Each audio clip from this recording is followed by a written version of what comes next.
Hi, I'm Mahi, and I'm going to explain how to let your customer choose a product for multiple times in your product mix and match bundle.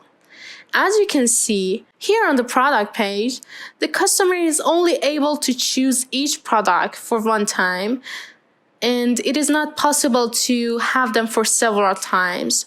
So to fix this need, you should go to the fastbundle admin panel, and you should open the bundles tab and find your bundle and open it. If you scroll down, you can find the multi-selection options section, and if you activate the checkbox, the bundle products are appeared. So I'm going to just activate the second one to show you the differences between the selected one and the others. Save the changes and go back to the product page and reload the page.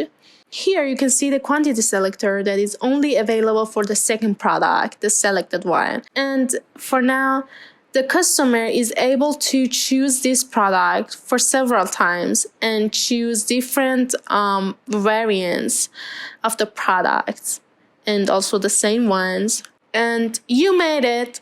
It is fixed now. Make sure you don't miss the other videos and feel free to reach out with any other questions and concerns. Bye!